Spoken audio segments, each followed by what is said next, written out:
Number 7, the cyclist cycling around a circular racing track skids, वो skid क्यों करता है? The centripetal force upon him is less than the limiting friction, the centripetal force upon him is greater than the limiting friction, the centripetal force upon him is equal to the limiting friction and none of them. तो बात सारी ये है कि जब भी कोई cyclist uniform circular एक सर्कुलर पाथ में मूव कर रहा होता है, ठीक है ना, सर्कुलर मोशन कर रहा होता है, तो वो स्किड करता है, यानी कि अगर वो इस तरीके से रोटेट हो रहा होता है इस ट्रैक के अंदर, तो वो इस तरफ मूव करता है। इस तरफ मूव करने का मतलब ये है कि एक फोर्स होती है जो कि इस तरफ उसे मूव कराती है। अच्छा, रोकने वाली फोर्स जो सेंटर की तरफ रोकने की कोशिश करती है उसे कहते हैं सेंट्रीपिटल फोर्स, जो कि अप्लाई कर रही होती है, जो फ्रिक्शन है ना, जो टायर और रोड के दरमियान का फ्रिक्शन होता है वो इसे रोक रहा होता है, यानी कि लिमिटिंग फ्रिक्शन जिसे हम एफ एस से भी शो करते हैं, वो इस तरीके से अप्लाई हो रहा होता है। ठीक है, जबकि जो सेंट्रीफ्यूगल फोर्स है वो क्या करती है, वो जो है सेंट्रीफ्यूगल फोर्स उसे अपोजिट डायरेक्शन में मूव कराने की कोशिश करती है। तो याद रखिए, अगर तो ये वाली फोर्स ज़्यादा होगी और जो लिमिटिंग फ्रिक्शन है वो कम होगी, तो उस नतीजे में हम देख सकते हैं कि जो साइक्लिस्ट है वो स्किड करेगा। तो राइट आंसर पहला वाला ही है, जो centripetal force upon him is less than the limiting friction. जो सेंट्रीपिटल फोर्स अप्लाई हो रही है, जो उसको सेंटर से अवे ले जाने की कोशिश कर रही थी, ये सेंट्रीफ्यूगल फोर्स होती है एक्चुअली, ठीक है ना, जो कि उसे अवे ले जा रही होती है, वो लिमिटिंग फ्रिक्शन से कम होती है। तो ऐसी सूरत में हम ऑब्जर्व करते हैं कि जो साइक्लिस्ट है वो स्किड करता है।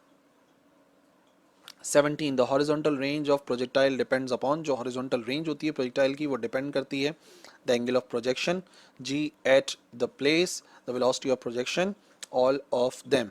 तो राइट आंसर है ऑल ऑफ देम, क्योंकि अगर आप हॉरिजॉन्टल रेंज का फॉर्मूला यूज़ करोगे तो हॉरिजॉन्टल रेंज का फॉर्मूला बराबर होता है R is equal to v not square. V not का मतलब हो गया इनिशियल वेलोसिटी, तो वो तो है ही।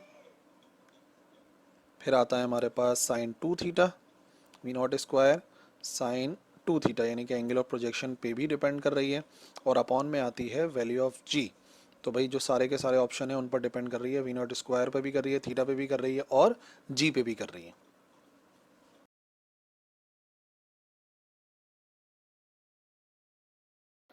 Number 6, when the angular velocity of a disk increasing, angular acceleration and angular velocity are, ठीक है ना। अच्छा, ये जो बात मैं आपको समझाने वाला हूँ ये सिर्फ एंगुलर के लिए नहीं बल्कि ये लीनियर के पर भी अप्लाई होती है।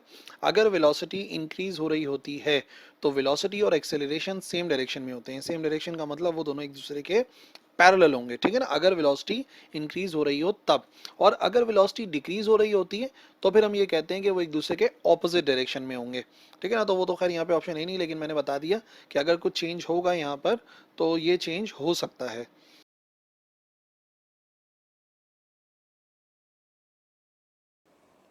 Number 3, if the axis of rotation of a rotating body passes through the body itself, then its motion is called, अगर किसी रोटेटिंग बॉडी का जो एक्सिस ऑफ रोटेशन है वो खुद उस बॉडी से पास होता है तो ऐसे मोशन को क्या कहते हैं? देखो, ये चैप्टर नंबर 3 से रिलेटेड है और बहुत ही आसान सी बात है, याद रखिएगा। अगर कोई बॉडी जो कि रोटेटिंग बॉडी है और उसका जो एक्सिस ऑफ रोटेशन है वो खुद उसी से ही पास हो रहा है, यानी कि फॉर एग्जांपल अगर एक बॉल है और वो रोटेट कर रही है और उसका जो एक्सिस ऑफ रोटेशन है वो खुद उसी बॉडी से पास हो रहा है, तो जाहिर सी बात है एक ख़ास किस्म की मोशन वो बॉडी कर रही होगी, और वो मोशन होगा कुछ इस तरीके से ना, जिस मोशन को हम कहते हैं स्पिन मोशन। तो याद रखिएगा, एक्सिस ऑफ रोटेशन अगर रोटेटिंग बॉडी से ही पास होता है तो उसे स्पिन मोशन कहते हैं।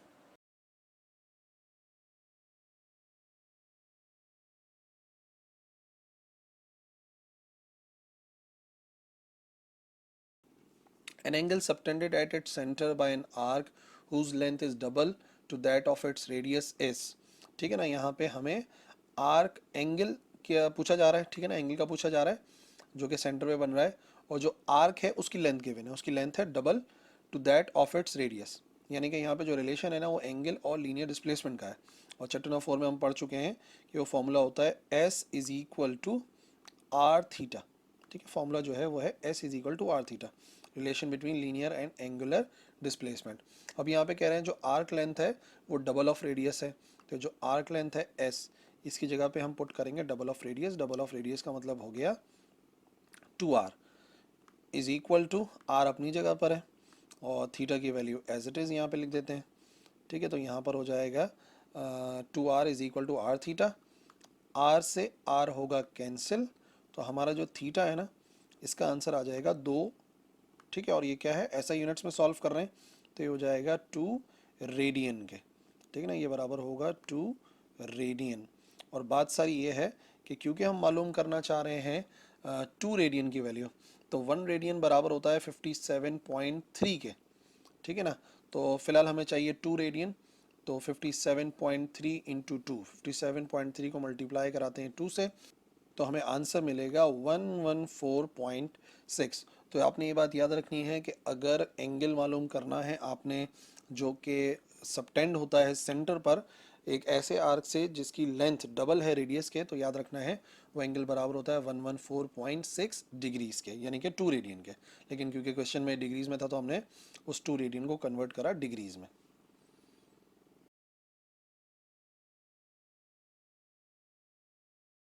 Question number 7, the unit of angular velocity. अच्छा जी, एंगुलर वेलोसिटी का क्या यूनिट होगा? तो द एंगुलर वेलोसिटी जिसे हम शो करते हैं ओमेगा से, वो बराबर होता है, अच्छा वैसे डेफिनेशन क्या बनेगी एंगुलर वेलोसिटी की? Angular velocity is equal to rate of change of angular displacement, यानी कि delta theta over delta t. ठीक है जी, डेल्टा थीटा को डिवाइड करेंगे डेल्टा टी से।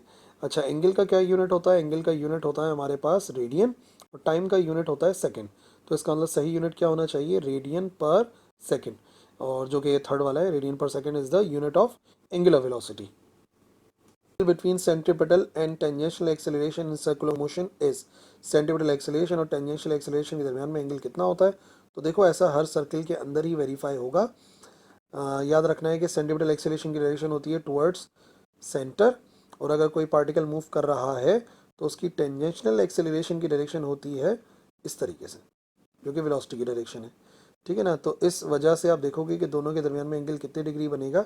दोनों के दरमियान में एंगल बनेगा हमेशा 90 डिग्रीज, ठीक है जी। दोनों के दरमियान का एंगल 90 डिग्री होता है हमेशा सेंट्रीपिटल एंड टेंजेंशियल एक्सेलरेशन के दरमियान में।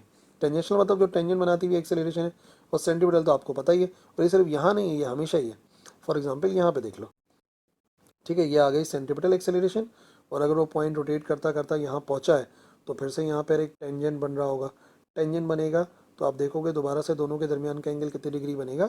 90 डिग्री।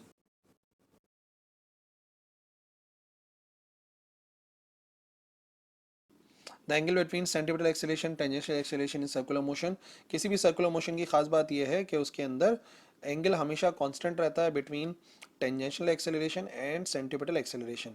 तो अगर कोई पार्टिकल P है जो कि मूव कर रहा है सर्कुलर पाथ में, तो सेंट्रीपिटल एक्सेलरेशन की डायरेक्शन होती है हमेशा टुवर्ड्स सेंटर, तो ये हो जाएगा AC के बराबर सेंट्रीपिटल एक्सेलरेशन। और टेंजेंशियल एक्सेलरेशन नाम से जाहिर कर रहा है वो टेंजेंट बना रही होती है सर्किल के साथ, तो ये हम 80 लिख सकते हैं टेंजेंशियल एक्सेलरेशन को। और याद रखो इनके दरमियान का जो एंगल होता है वो हमेशा बराबर होता है 90 डिग्री के। This is the property, you have to remember this, कि सेंट्रीपिटल एक्सेलरेशन और टेंजेंशियल एक्सेलरेशन का कहीं पर भी होगा ना पार्टिकल, तो आप ड्रॉ करके देख सकते हो कि टेंजेंशियल और सेंट्रीपिटल एक्सेलरेशन के दरमियान का एंगल 90 डिग्रीज ही होता है। 1 radian is equal to, property है, you have to remember 1 radian बराबर होता है 180 divide by pi degrees, 180 divide by pi degrees, और वो बराबर होता है 57.3 डिग्रीज के। यानी कि ज़्यादा कोई कहानी है नहीं, बस आपने इस वैल्यू को याद रखना है, 1 radian is equal to 180 upon पाई, और 180 को अगर पाई से यानी कि 3.14 से डिवाइड करें तो 57.3 ही आंसर आएगा।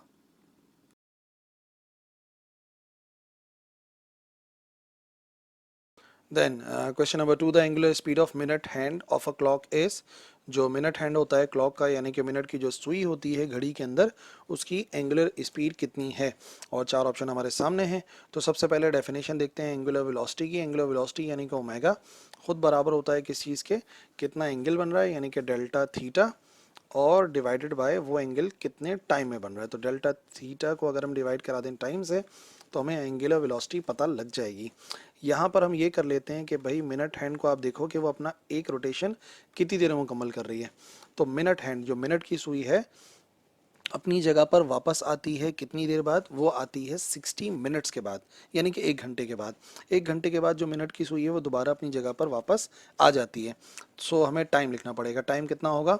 1 घंटे में कितने सेकंड होते हैं? ऐसा यूनिट्स में सॉल्व कर रहे हैं तो उधर हम कर देंगे 3600। 1 घंटे के अंदर यानी कि 60 मिनट के अंदर 3600 सेकेंड होते हैं, ठीक है ना। यानी कि मिनट की सुई अपना एक राउंड मुकम्मल करती है, और एक राउंड मुकम्मल करने का मतलब एंगल हो गया 360 डिग्रीज, और अगर रेडियन में लिखेंगे तो रेडियन का मतलब हो जाएगा 2 पाई रेडियन। तो ओमेगा मालूम करने के लिए 2 पाई को डिवाइड कराना पड़ेगा 3600 से, और फिर यहाँ पे कैंसिलेशन होगी। सो 2 1 ज़ा 2 और 36 कैंसिल करेंगे तो यहाँ पे आ जाएगा 18। तो इसका मतलब ये हुआ कि मिनट हैंड जो है उसकी एंगुलर वेलोसिटी होती है पाई ओवर 1800, जो कि हमारा थर्ड ऑप्शन है।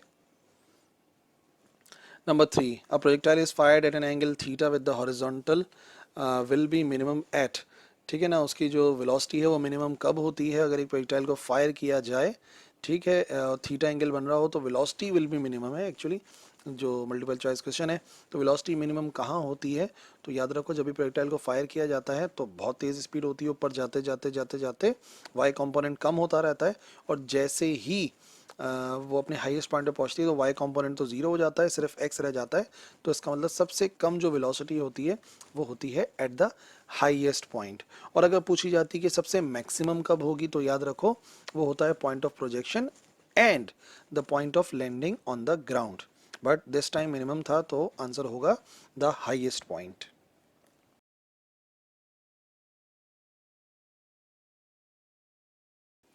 सो क्वेश्चन नंबर 7, एक बॉडी है जो कि मूव कर रही है along circumference of a circle, completes 2 revolution, 2 revolution मुकम्मल करती है।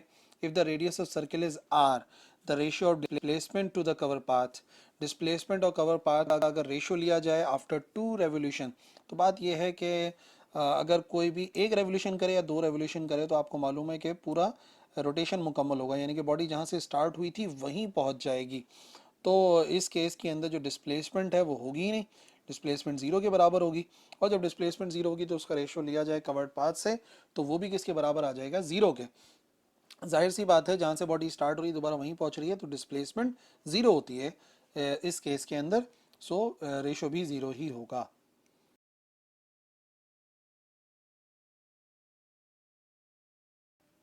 Number 7, an angle subtended at its center by an arc whose length is double to that of its radius is, ठीक है ना, एंगल फाइंड करना है और जो आर्क लेंथ है वो डबल है रेडियस के। तो फॉर्मूला सिंपल सा हम इस्तेमाल करते हैं जिसके मुताबिक एस बराबर होता है आर थीटा के, ठीक है, और यहाँ पर एस जो है वो आर्क लेंथ है, आर जो है वो रेडियस है और थीटा तो एंगल है। यहाँ पे गिवन क्या है, गिवन ये है कि जो आर्क लेंथ है वो डबल है रेडियस का, तो एस की जगह पर आएगा 2r। तो इधर भी हमने लिख दिया 2r इज इक्वल टू, क्योंकि एस गिवन है ना कि आर्क लेंथ बराबर होगा ट्वाइस ऑफ आर के, बाकी आर एज इट इज़ आ गया और यहाँ पर आ गया थीटा। तो अगर हमें वैल्यू फाइंड करनी है तो ये आर से आर हो जाएगा कैंसिल, इसका मतलब थीटा बराबर हो सकता है 2 रेडियन के, ठीक है, जो 2 आंसर आ रहा है ना डिग्रीज नहीं है, ये आंसर आ रहा है 2 रेडियन, ठीक है। तो हमें उस रेडियन को कन्वर्ट करना पड़ेगा डिग्रीज में, क्योंकि हमारे सारे के सारे आंसर जो है वो डिग्रीज में है। तो 2 रेडियन बराबर होता है 114.6 डिग्रीज के।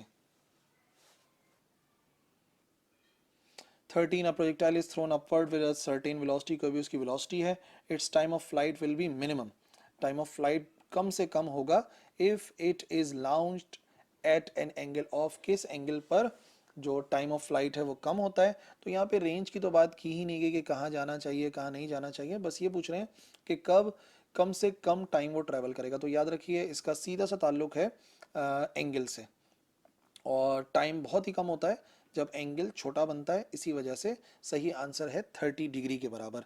और अगर आप टाइम ऑफ फ्लाइट का फॉर्मूला देखोगे तो वो भी इसी बात को जाहिर कर रहा है कि वेलोसिटी चाहे कुछ भी हो डिपेंड कर रहा है एंगल की वैल्यू पर।